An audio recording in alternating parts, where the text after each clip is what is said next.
श्रीगणेशाय नमः। अथ श्री धन्वन्तरि कृपाष्टकम्।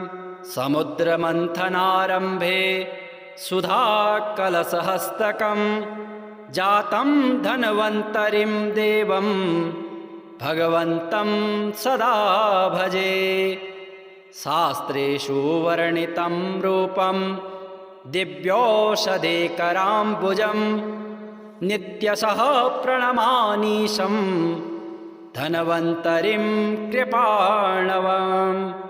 शङ्खचक्रकराम्भोजं मङ्गलदण्डधारिणं धन्वन्तरिं हृदा वन्दे प्रचुरगुणसागरम्। इन्द्रादिसुरवृन्दैश्च गन्धर्वादिप्रपूजितम् असीमकरुणासिन्धुं धन्वन्तरिं समाश्रये। वन्दारुवृन्दगेहं च ध्येयं सद्भिः सुधीवरः एवं धन्वन्तरिं वन्दे चारुदर्शनरूपिणम्। सर्वदा सर्वसम्पूज्यं निगमागमवर्णितम् आनन्दसमधिष्ठानं धन्वन्तरिं भजे प्रियम्। ज्ञानविज्ञानकेन्द्रं च जगच्चारुहितास्पदम् औषधीदानसद्धेतुं नौमि धन्वन्तरिं मुदा। श्रेयस्करं दयासिन्धुं दीनबन्धुं नमाम्यहं धन्वन्तरिं महाभागम् महामङ्गलरूपकम्। आरोग्यदानदातारं धन्वन्तरि कृपाष्टकं राधा सर्वेश्वराध्येन शरणान्तेन निर्मितम्। समुद्रमन्थनारम्भे सुधाकलशहस्तकं जातं धन्वन्तरिं देवं भगवन्तं सदा भजे। शास्त्रेषु वर्णितं रूपं दिव्यौषधेकराम्बुजं नित्यशः प्रणमामीशं धन्वन्तरिं कृपाणवम्। शङ्खचक्रकराम्भोजं मङ्गलदण्डधारिणं धन्वन्तरिं हृदा वन्दे प्रचुरगुणसागरम्। इन्द्रादिसुरवृन्दैश्च गन्धर्वादिप्रपूजितम् असीमकरुणासिन्धुं धन्वन्तरिं समाश्रये। वन्दारुवृन्दगेहं च ध्येयं सद्भिः सुधीवरः एवं धन्वन्तरिं वन्दे चारुदर्शनरूपिणम्। सर्वदा सर्वसम्पूज्यं निगमागमवर्णितम् आनन्दसमधिष्ठानं धन्वन्तरिं भजे प्रियम्। ज्ञानविज्ञानकेन्द्रं च जगच्चारुहितास्पदम् औषधीदानसद्धेतुं नौमि धन्वन्तरिं मुदा। श्रेयस्करं दयासिन्धुं दीनबन्धुं नमाम्यहं धन्वन्तरिं महाभागम् महामङ्गलरूपकम्। आरोग्यदानदातारं धन्वन्तरि कृपाष्टकं राधा सर्वेश्वराध्येन शरणान्तेन निर्मितम्। समुद्रमन्थनारम्भे सुधाकलशहस्तकं जातं धन्वन्तरिं देवं भगवन्तं सदा भजे। शास्त्रेषु वर्णितं रूपं दिव्यौषधेकराम्बुजं नित्यशः प्रणमामीशं धन्वन्तरिं कृपाणवम्। शङ्खचक्रकराम्भोजं मङ्गलदण्डधारिणं धन्वन्तरिं हृदा वन्दे प्रचुरगुणसागरम् इन्द्रादिसुरवृन्दैश्च गन्धर्वादिप्रपूजितम् असीमकरुणासिन्धुं धन्वन्तरिं समाश्रये वन्दारुवृन्दगेहं च ध्येयं सद्भिः सुधीवरः एवं धन्वन्तरिं वन्दे चारुदर्शनरूपिणां सर्वदा सर्वसम्पूज्यं निगमागमवर्णितम् आनन्दसमधिष्ठानं धन्वन्तरिं भजे प्रियं ज्ञानविज्ञानकेन्द्रं च जगच्चारुहितास्पदम् औषधीदानसद्धेतुं नौमि धन्वन्तरिं मुदा श्रेयस्करं दयासिन्धुं दीनबन्धुं नमाम्यहं धन्वन्तरिं महाभागम् महामङ्गलरूपकम् आरोग्यदानदातारं धन्वन्तरि कृपाष्टकं राधा सर्वेश्वराध्येन शरणान्तेन निर्मिताम् समुद्रमन्थनारम्भे सुधाकलशहस्तकं जातं धन्वन्तरिं देवं भगवन्तं सदा भजे शास्त्रेषु वर्णितं रूपं दिव्यौषधेकराम्बुजं नित्यशः प्रणमामीशं धन्वन्तरिं कृपाणवम् शङ्खचक्रकराम्भोजं मङ्गलदण्डधारिणं धन्वन्तरिं हृदा वन्दे प्रचुरगुणसागरम्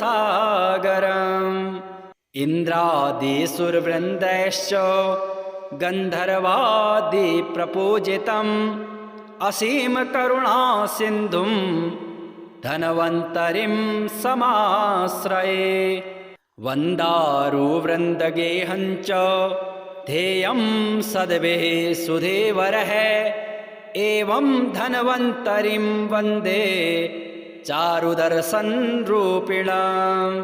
सर्वदा सर्वसम्पूज्यं निगमागमवर्णितम् आनन्दसमधिष्ठानं धन्वन्तरिं भजे प्रियं ज्ञानविज्ञानकेन्द्रं च जगच्चारुहितास्पदम् औषधीदानसद्धेतुं नौमि धन्वन्तरिं मुदा श्रेयस्करं दयासिन्धुं दीनबन्धुं नमाम्यहं धन्वन्तरिं महाभागम् महामङ्गलरूपकम्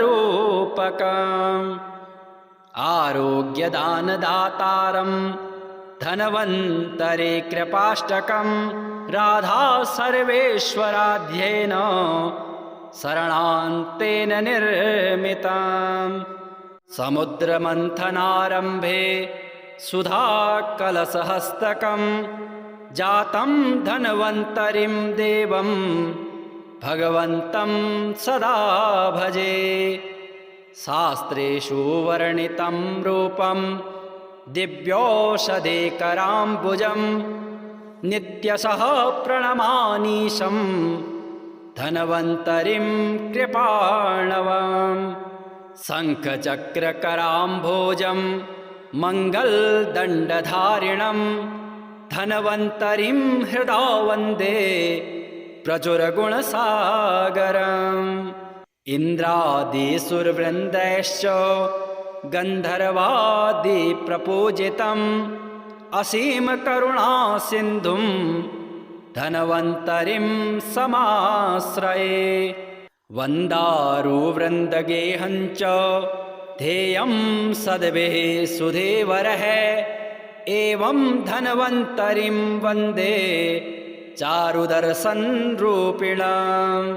सर्वदा सर्वसम्पूज्यं निगमागमवर्णितम् आनन्दसमधिष्ठानं धन्वन्तरिं भजे प्रियं ज्ञानविज्ञानकेन्द्रं च जगच्चारुहितास्पदम् औषधीदानसद्धेतुं नौमि धन्वन्तरिं मुदा श्रेयस्करं दयासिन्धुं दीनबन्धुं नमाम्यहं धन्वन्तरिं महाभागं महामङ्गलरूपकम्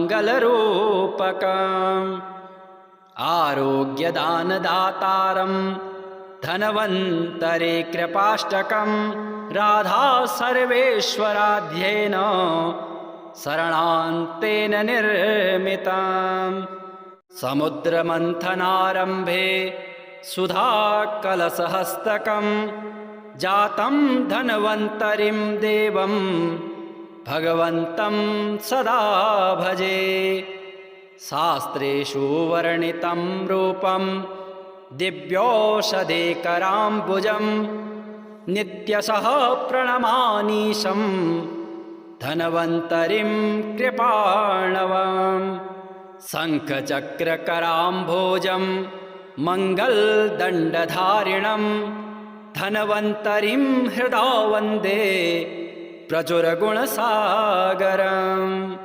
इन्द्रादिसुरवृन्दैश्च गन्धर्वादिप्रपूजितम् असीमकरुणासिन्धुं धन्वन्तरिं समाश्रये वन्दारुवृन्दगेहं च ध्येयं सद्भिः सुधीवरः एवं धन्वन्तरिं वन्दे चारुदर्शनरूपिणम् सर्वदा सर्वसम्पूज्यं निगमागमवर्णितम् आनन्दसमधिष्ठानं धन्वन्तरिं भजे प्रियम् ज्ञानविज्ञानकेन्द्रं च जगच्चारुहितास्पदम् औषधीदानसद्धेतुं नौमि धन्वन्तरिं मुदा श्रेयस्करं दयासिन्धुं दीनबन्धुं नमाम्यहं धन्वन्तरिं महाभागं महामङ्गलरूपकम् आरोग्यदानदातारं धन्वन्तरि कृपाष्टकं राधा सर्वेश्वराध्येन शरणान्तेन निर्मिताम् समुद्रमन्थनारम्भे सुधाकलशहस्तकं जातं धन्वन्तरिं देवं भगवन्तं सदा भजे शास्त्रेषु वर्णितं रूपं दिव्यौषधेकराम्बुजं नित्यशः प्रणमामीशं धन्वन्तरिं कृपाणवम् शङ्खचक्रकराम्भोजं मङ्गलदण्डधारिणं धन्वन्तरिं हृदा वन्दे प्रचुरगुणसागरम् इन्द्रादिसुरवृन्दैश्च गन्धर्वादिप्रपूजितम् असीमकरुणासिन्धुं धन्वन्तरिं समाश्रये वन्दारुवृन्दगेहं च ध्येयं सद्भिः सुधीवरः एवं धन्वन्तरिं वन्दे चारुदर्शनरूपिणम्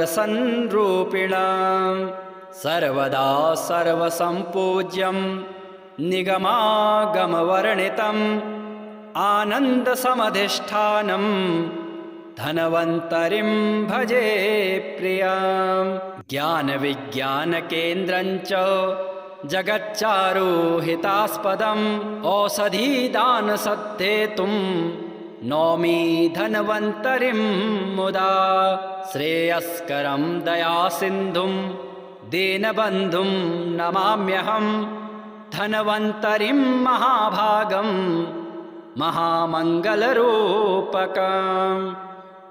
आरोग्यदानदातारं धन्वन्तरि कृपाष्टकं राधा सर्वेश्वराध्येन शरणान्तेन निर्मिताम् समुद्रमन्थनारम्भे सुधाकलशहस्तकं जातं धन्वन्तरिं देवं भगवन्तं सदा भजे। शास्त्रेषु वर्णितं रूपं दिव्यौषधेकराम्बुजं नित्यशः प्रणमामीशं धन्वन्तरिं कृपाणवम्। शङ्खचक्रकराम्भोजं मङ्गलदण्डधारिणं धन्वन्तरिं हृदा वन्दे प्रचुरगुणसागरम्। इन्द्रादिसुरवृन्दैश्च गन्धर्वादिप्रपूजितम् असीमकरुणासिन्धुं धन्वन्तरिं समाश्रये। वन्दारुवृन्दगेहं च ध्येयं सद्भिः सुधीवरः एवं धन्वन्तरिं वन्दे चारुदर्शनरूपिणम्। सर्वदा सर्वसम्पूज्यं निगमागमवर्णितम् आनन्दसमधिष्ठानं धन्वन्तरिं भजे प्रियम्। ज्ञानविज्ञानकेन्द्रं च जगच्चारुहितास्पदम् औषधीदानसद्धेतुं नौमि धन्वन्तरिं मुदा। श्रेयस्करं दयासिन्धुं दीनबन्धुं नमाम्यहं धन्वन्तरिं महाभागं महामङ्गलरूपकम्। आरोग्यदानदातारं धन्वन्तरि कृपाष्टकं राधा सर्वेश्वराध्येन शरणान्तेन निर्मिताम्। समुद्रमन्थनारम्भे सुधाकलशहस्तकं जातं धन्वन्तरिं देवं भगवन्तं सदा भजे। शास्त्रेषु वर्णितं रूपं दिव्यौषधेकराम्बुजं नित्यशः प्रणमामीशं धन्वन्तरिं कृपाणवम्। शङ्खचक्रकराम्भोजं मङ्गलदण्डधारिणं धन्वन्तरिं हृदा वन्दे प्रचुरगुणसागरम्। इन्द्रादिसुरवृन्दैश्च गन्धर्वादिप्रपूजितम् असीमकरुणासिन्धुं धन्वन्तरिं समाश्रये। वन्दारुवृन्दगेहं च ध्येयं सद्भिः सुधीवरः एवं धन्वन्तरिं वन्दे चारुदर्शनरूपिणम्। सर्वदा सर्वसम्पूज्यं निगमागमवर्णितम् आनन्दसमधिष्ठानं धन्वन्तरिं भजे प्रियम्। ज्ञानविज्ञानकेन्द्रं च जगच्चारुहितास्पदम् औषधीदानसद्धेतुं नौमि धन्वन्तरिं मुदा। श्रेयस्करं दयासिन्धुं दीनबन्धुं नमाम्यहं धन्वन्तरिं महाभागं महामङ्गलरूपकम्। आरोग्यदानदातारं धन्वन्तरि कृपाष्टकं राधा सर्वेश्वराध्येन शरणान्तेन निर्मिताम्।